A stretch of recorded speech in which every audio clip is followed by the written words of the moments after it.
Parece que o Enuma Elihu foi a tentativa assim, mais brilhante que o homem fez para tentar esgotar o real em toda a sua diversidade, relacionando isso a configurações celestes.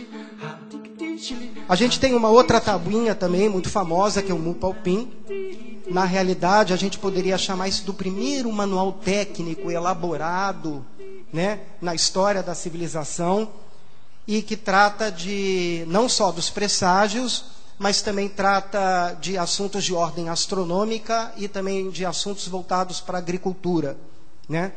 É interessante também observar, de acordo com a leitura que o von Stucker faz da Mesopotâmia, que o astrólogo mesopotâmico era um astrólogo que tinha que se dobrar a exigências intelectuais enormes. Tanto que o título dado a isso que a gente chama de astrólogo hoje em dia era Umanu. O Umanu, ele teria que ter um conhecimento de 3 ordens. Primeiro, ele teria que ser um escrivão, aquilo que a gente subentende por escrivão no dia de hoje. Ou seja, ter que escrever no papel tudo aquilo que estava acontecendo no céu. Então, ele teria que ser capaz de tradução. Segundo, além dele ser um escrivão, ele teria que ser um arúspice. Ou seja, ele tinha que ser capaz de abrir as entranhas de um animal e ler o futuro do sujeito lá dentro. E terceiro, como se não bastasse, ele teria que ser um exorcista.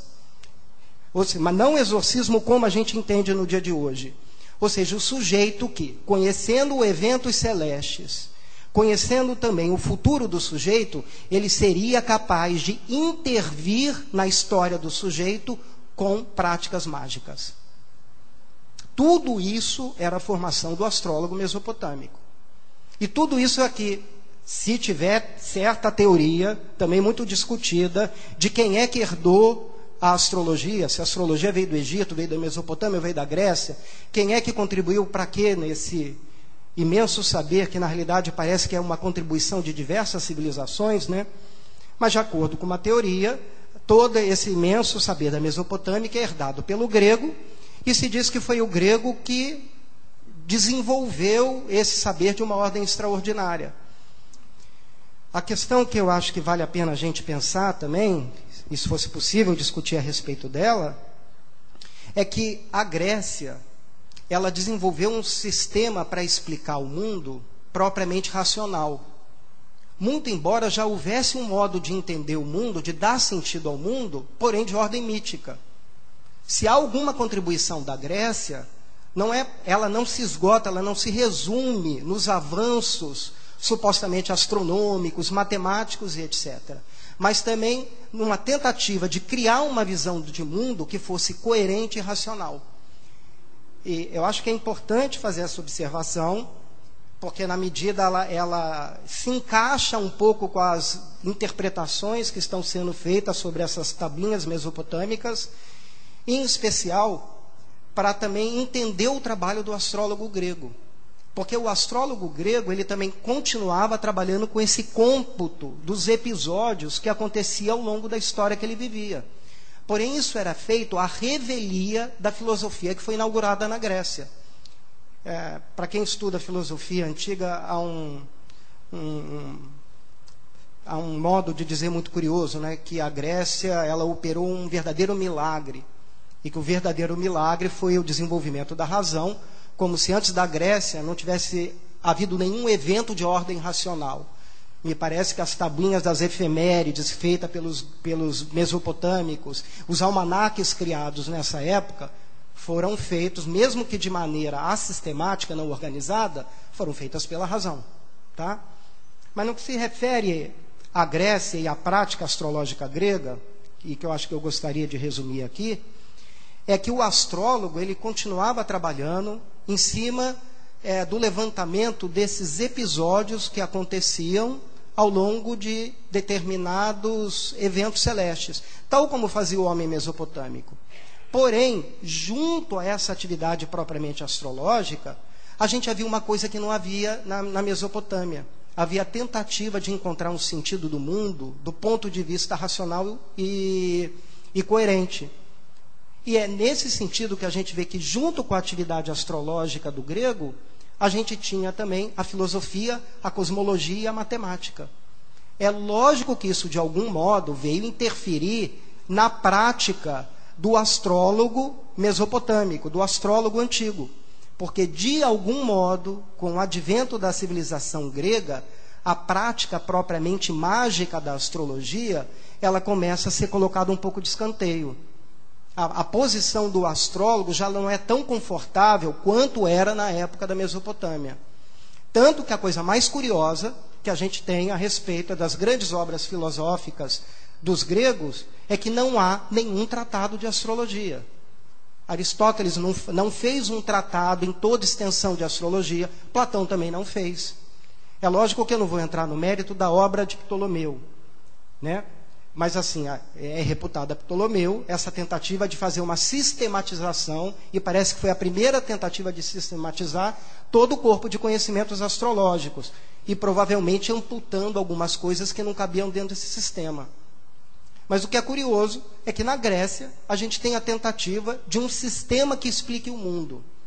Isso é feito ou pelo cosmólogo, pelo filósofo natural, ou pelo matemático.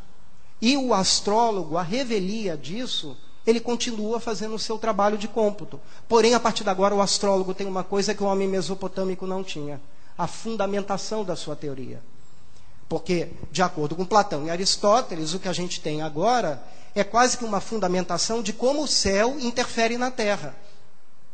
Porém, mesmo o grego tendo a fundamentação para a sua prática astrológica, o que é curioso é que tudo que o astrólogo grego fazia também não cabia dentro desse sistema. Então tem um desarranjo, tá?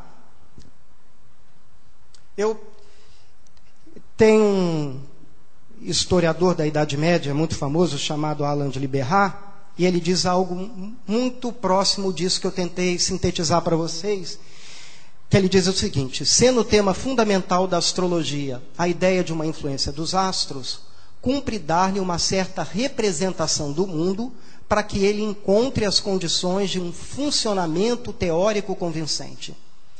Aristóteles admitia a existência de uma causa vertical que ligava o mundo supralunar ao mundo sublunar, mas isso não impunha uma concepção astrológica da influência dos astros sobre o destino dos reinos ou dos indivíduos, nem o reconhecimento de um estrito determinismo astral. E é assim que parece que, de algum modo, o saber astrológico foi processado junto às obras de filosofia. O que é curioso é que, após a Grécia, a gente tem o advento do cristianismo e depois se inaugura aquilo que a gente chama de Idade Média. O que é curioso é que o que a Idade Média fez foi reter da astrologia tudo aquilo que era confirmado pela filosofia grega, ou seja, a parte matemática e física, porque a parte propriamente prática dos esconjuros, das invocações, de toda a série de práticas que tinham uma natureza mágica, é sufocada pela igreja. E isso acontece uma coisa muito curiosa, porque ao longo de toda a Idade Média, de algum modo parece que a astrologia pôde continuar o seu caminho ilesa, desde que ela se submetesse à ideia da igreja, a ideia medieval por excelência, que quem escreve a história humana não é mais os astros, porque a história humana agora é escrita por Deus. Então parece que a igreja, todo o cristianismo é a tentativa de fazer com que a astrologia possa ser, de algum modo, um sistema explicativo do mundo, desde que se reserve aquilo que hoje em dia a gente subentende como os fenômenos físicos. Porém, para falar da ordem do espírito, os astros não podem nada, só Deus é quem pode. E aí a astrologia atravessa a Idade Média incólume até chegar à Renascença.